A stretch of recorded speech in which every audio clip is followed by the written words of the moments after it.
ইনশাআল্লাহ দোয়াটা হচ্ছে মুসনাদে আহমদ ইবনে আব্বাস রাদিয়াল্লাহু তাআলা আনহু থেকে বর্ণিত। একটি লোক নবী করিম সাল্লাল্লাহু আলাইহি সাল্লামের নিকট এসে বলল, হে আল্লাহ রাসূল সাল্লাল্লাহু আলাইহি সাল্লাম, আমার মনে এমন সব চিন্তা আসে যেগুলো প্রকাশ করার চেয়ে আকাশ থেকে পড়ে যাওয়াই আমার নিকট বেশি পছন্দনীয়। সুতরাং এই অবস্থায় আমি কি করব? নবী সাল্লাল্লাহু আলাইহি সাল্লাম বললেন, তুমি বলবে আল্লাহু আকবার, আল্লাহু আকবার, আলহামদুলিল্লাহিল্লাযী রদ্দা কাইদাহু ইলাল ওয়াসওয়াসা।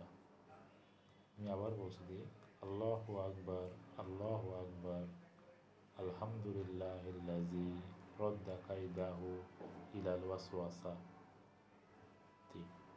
এর অর্থ হচ্ছে আল্লাহ মহান, আল্লাহ মহান, আল্লাহ তার নিকট সমস্ত প্রশংসা, যিনি শয়তানের প্রতারণাকে ওয়াসওয়াসা অর্থাৎ শুধু কুমন্ত্রণার মধ্যেই সীমাবদ্ধ রেখেছেন, বাস্তবে কাজে পরিণত করেননি। আলহামদুলিল্লাহ যে আল্লাহ তাআলা নবী হাদিসের মাধ্যমে সুন্দর একটা হাদিস আমাদের কাছে বর্ণনা করলেন, যেটা ইবনে কাসির রহমতুল্লাহ আলাইহি তার ইবনে কাসির গ্রন্থে নিয়ে আসছেন এবং যেটা মুসনাদে আহমদ গ্রন্থে, আবু দাউদ, নাসাই গ্রন্থে আসছে। আমি তো ওটা আবার বলি, আল্লাহু আকবার, আল্লাহু আকবার, আলহামদুলিল্লাহিল্লাযী রদ্দা কাইদাহু ইলাল ওয়াসওয়াসাতি।